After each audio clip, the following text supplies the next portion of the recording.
Hello guys, இப்போ நம்ம இந்த வீடியோவில் என்ன பார்க்க போகிறோன்னா, ஒரு சின்ன அனலைஸ். அதாவது ஒரு மார்க்கெட் இப்போ நம்ம எடுக்கிறோம், அந்த மார்க்கெட்டில் லெவல்ஸ் எதுவுமே இல்லை. அதாவது ப்ரீவியஸாக நம்ம மூவ் பண்ணி பார்க்குறோம். ஒரு 5 ஹவர்ஸ் 10 ஹவர்ஸ் பேக்கில் போய் நம்ம செக் பண்ணுறோம். ஏதாவது சப்போர்ட் லெவல் கிடைக்குதா, ரெசிஸ்டன்ஸ் லெவல் கிடைக்குதான்னு நம்ம போய் செக் பண்ணுறோம். ஆனால் கிடைக்கல, ஃபுல்லாக டவுன் வந்துகிட்டே இருக்குது. ஒரு ஒன் டே பிஃபோர் போய் பார்த்தாலுமே அது ஒரு டவுன் வந்துகிட்டே இருக்குது. ஸோ அந்த மாதிரி சார்ட்டில் இந்த மாதிரி இன்பிட்வீன் லெவல்ஸில் நம்ம எப்படி ட்ரேட் பண்ணலாம் அப்படின்னு சொல்லி ஒரு ஒரு எக்ஸ்ப்ளனேஷன் கொடுக்குறேன் உங்களுக்கு. புரியுதா புரியலையான்னு நீங்கள் கமெண்ட்டில் சொல்லிட்டு போங்க. நான் எடுத்த ட்ரேடு தான், நான் இது ஸ்க்ரீன்ஷாட்டை தான் இப்போ எடுத்து வச்சுருக்கேன். ஸோ நான் உங்களுக்கு எக்ஸ்பிளைன் பண்ணுறேன், புரியுதான்னு நீங்கள் கமெண்டில் சொல்லுங்கள். ஸோ ஸ்டார்ட் பண்ணலாம். ஒன்றும் இல்லை, இது ஒரு டவுன் மார்க்கெட். இது ஒரு டவுன் ட்ரெண்ட் மார்க்கெட். நான் ப்ரீவியஸில் போய் செக் பண்ணதேன், எனக்கு லெவல் எதாவது கிடைக்குதா அப்படின்னு. எனக்கு ஒரு லெவலுமே கிடைக்கல. ஏன்னா நான் ஒரு 10 ஹவர்ஸ் பேக்கில் போய் பார்க்குறேன், எந்த ஒரு சப்போர்ட் லெவலுமே இல்லை. ஃபுல்லாக டீப்பாக டவுன் வந்த மார்க்கெட். ஓகேவா? ஸோ டவுன் அந்த மார்க்கெட். ஸோ நான் இந்த மார்க்கெட்டில் நான் ஆக்சுவலாக எங்கே என்ட்ரானேன்னு எனக்கே ஞாபகம் இல்லை. நான் அந்த இதில் இந்த மார்க்கெட்டை நான் எப்படி அண்டர்ஸ்டாண்ட் பண்ணி எதனால இங்கே புட் கொடுத்தேன் அப்படின்னு சொல்கிறேன். என்னோடய அனலைஸை நான் சொல்கிறேன். உங்களோட கருத்துக்களை நீங்கள் கீழே பதிவு பண்ணுங்கள். நான் அந்த மார்க்கெட்டை பார்க்குறேன். ஏற்கனவே சொல்லிட்டேன், டீப் டவுன். ஒன் பை ஒன்னாக டவுன் வந்துட்டுருக்கு. இடையில பையர் சின்ன ஒரு ரீட்ரேஸ்மெண்ட் போடுறான், பையர் செல்லர் வரான். திருப்பி ஒரு 2 பையர் 3 பையர் வந்தாலுமே திருப்பி செல்லர் மார்க்கெட்டை டீப்பாக டவுன் கொண்டு வந்துட்டுருக்கான். ஸோ பர்டிகுலர் இந்த பாயிண்டில் நீங்கள் பார்த்தீங்கன்னா ஒரு மார்னிங் ஸ்டார் பேட்டர்ன் க்ரியேட் ஆகிருக்கு இந்த இடத்துல. ஓகேவா? மார்னிங் ஸ்டார் பேட்டர்ன் க்ரியேட் ஆகி என்ன ஆகுதுன்னா, ஒரு பையர் கேண்டில் என்ட்ரி ஆகுது. ஒரு பையிங் ப்ரெஷரோட கேண்டில். அதுக்கு எகென்ஸ்டாக இந்த மொமெண்டத்தில் இருக்க செல்லர் என்ன பண்ணுறான், ஒரு கேண்டில் ஃபார்ம் பண்ணுறான். கரெக்டாக இந்த லெவலில் அவன் ரிஜெக்ஷன் கொடுத்து க்ளோஸ் ஆனால் திருப்பி ஒரு பையர் கேண்டில் என்ட்ரி ஆகிறான். ஸோ அதுக்கப்புறம் செல்லர் என்ன பண்ணுறான்னு பார்த்தீங்கன்னா, இந்த மார்னிங் ஸ்டார் பேட்டர்ன் க்ரியேட் ஆன லெவலை பிரேக் பண்ணுறான். ஸோ பிரேக் பண்ணதுக்கு அப்புறம் என்ன நடக்குது நல்லா கவனிங்க. ஸோ இந்த மார்னிங் ஸ்டார் பேட்டர்னில் லெவலை பிரேக் பண்ணி இந்த செல்லர் வந்திருக்கா. ஸோ இந்த ஒரு பையர் ஒரு ரீட்ரேஸ்மெண்ட், அதாவது இங்கே இருக்க பையர் இங்கே ஒரு சின்ன ஒரு ட்ரை பண்ணியிருக்கான். செல்லர் அப்புறம் ஈஸியாக வரணும். ஆனால் இந்த இடத்துல நான் ஒரு நிமிஷம் நான் சொல்லிட்டு அப்புறம் சொல்கிறேன். இது ஒரு ரீட்ரேஸ்மெண்ட் கேண்டில் நான் சொல்லிட்டேன். ஏன்னா இப்போ அனலைஸ் பண்ணிகிட்டு இருக்கும்போது இது ஒரு ஜஸ்ட் ஒரு ரீட்ரேஸ்மெண்ட் கேண்டில் அப்படின்னு சொல்லிட்டு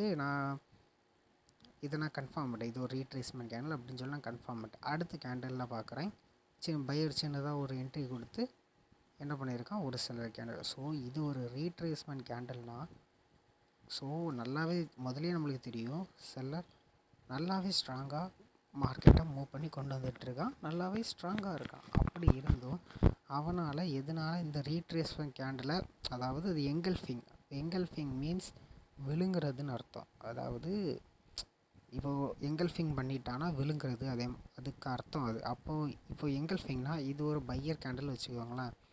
இப்போ செல்லர் எங்கல்ஃபிங் பண்ணிட்டான் அப்படின்னா, செல்லர் இதை இப்படி பண்ணி இந்த கேண்டிலை இந்த கேண்டிலோட அவன் கேண்டில் பெருசாக இருக்கணும். பையர் கேண்டிலோட செல்லர் கேண்டில் பெருசாகுது, அதான் எங்கல்ஃபிங். அதுதான் நான் இப்போ இங்கே சொல்ல வரேன். இது ஒரு ரீட்ரேஸ்மெண்ட் கேண்டில்னால் செல்லர் இங்கே ஏன் ஸ்ட்ராங்காக என்ட்ரி ஆகலை. அது இல்லாமல் இந்த கேண்டில் இப்படி இருக்குது, இந்த இடத்துல செல்லரோட கான்ஃபிடென்ஸ் சுத்தமாகவே இல்லை. அதை நம்ம நோட் பண்ணோம். ஸோ அதை இப்போ சைக்காலஜி படி இதை நம்ம கான்ஃபிடெண்ட்டாகவும் எடுக்கலாம், பையரோட ரிஜெக்ஷனாகவும் எடுக்கலாம். அது அந்தந்த மார்க்கெட்டை பொறுத்து மாறும். ஸோ நான் இந்த இடத்துல பார்க்குறேன், இதில் என்னென்னா செல்லரோட கான்ஃபிடென்ஸ் சுத்தமாக இல்லை. ஸோ அதனால் வெயிட் பண்ணுறேன். இப்போது நான் இந்த கேண்டலுக்கு இது ஒரு டோஜி கேண்டில், ஆனால் இதில் மேக்ஸிமம் இந்த மாதிரி அனலைஸ் பண்ணக்கூடிய ட்ரேடர் என்ன பண்ணுவாங்கன்னா, கண்டிப்பாக செல் தான் போவாங்க, ஏடிஎம் தான் ஆகும். கண்டிப்பாக லாஸ் ஆக வாய்ப்பில்லை. ஒரு வேளை அவங்க மார்ஜினலில் போயிருந்தால் அவங்களுக்கு ப்ராஃபிட் கிடச்சிருக்கும். ஸோ இந்த இடத்துல என்னென்னா, இந்த இடத்துல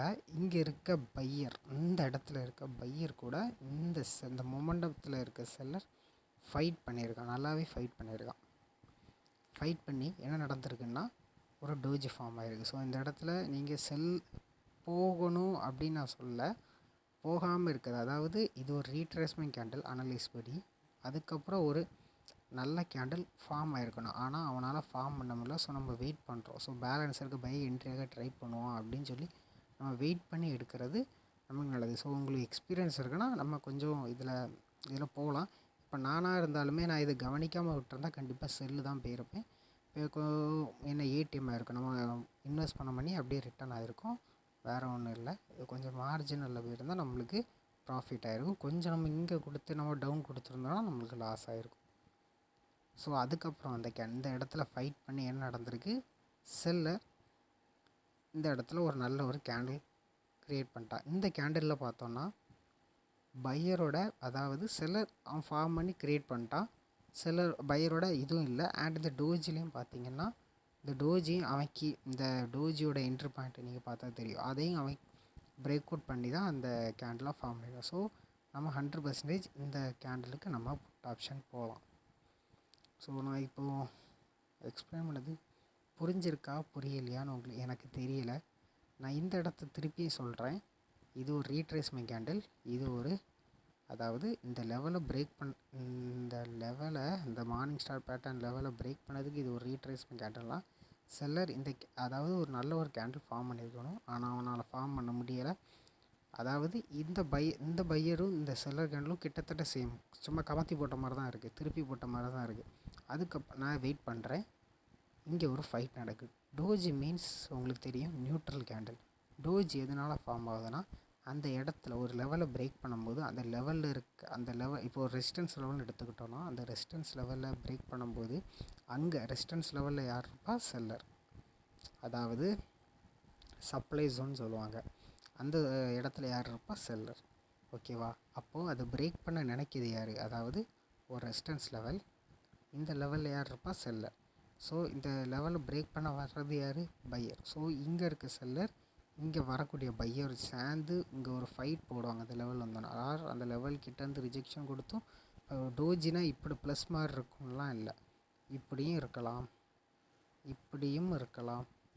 ஸோ இது டோஜி, அதாவது ரெண்டு பாடியுமே ஒரே திக்னஸில் இருக்கும். ஸோ இந்த லெவலை இங்கே இருக்க செல்லர் இங்கே வரக்கூடிய பையரை சேர்ந்து ஃபைட் பண்ணி ஒரே பவரில் இருக்கும்போது ஃபார்ம் ஆகக்கூடிய கேண்டில் தான் நியூட்ரல் கேண்டில். அதுக்கப்புறம் வரக்கூடிய கேண்டில் என்னதுன்னு பார்த்துக்கிட்டு யார் இங்கே நிறைய ஃபைட் பண்ணியிருக்கா, யார் குறைவாக ஃபைட் பண்ணியிருக்கா, நம்ம அங்கே உள்ள மார்க்கெட்டோட ஸ்ட்ரக்சர் அண்ட் அங்கே உள்ள அனலைஸை பொறுத்து நம்ம ட்ரேட் பண்ணுறோம். ஸோ அதே மாதிரி தான் இங்கேயும் நடந்திருக்கு.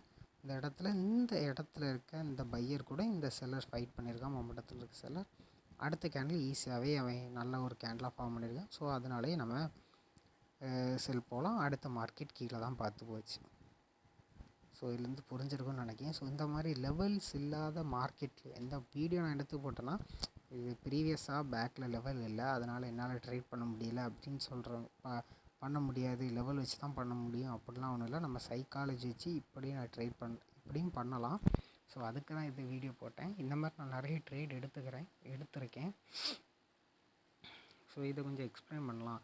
ஸோ இதுக்கு நம்மளுக்கு பொறுமை முக்கியம். நம்ம இப்போது டவுன் வந்துட்டுருக்கு, ஒரு 2 கேண்டில் வந்தோடனே அங்கே போய் நம்ம ட்ரேட் பண்ணக்கூடாது. இந்த மாதிரி சின்ன ஒரு புல் பேக் எடுக்க ட்ரை பண்ணுவோம். அதாவது அவன் ரிவர்ஸ் பண்ண ட்ரை பண்ணுவான்.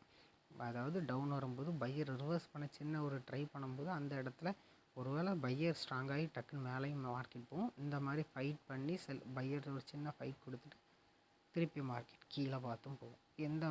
வந்த மார்க்கெட்டை பொறுத்து சுச்சுவேஷன் மாறும். ஸோ புரிஞ்சிருக்கும்னு நினைக்கிறேன். இந்த வீடியோ உங்களுக்கு புரிஞ்சிருக்கா புரியலையான்னு நீங்கள் வாட்ச் பண்ணிங்கன்னா தயவுசெய்து கீழே கமெண்டில் சொல்லிட்டு போங்க.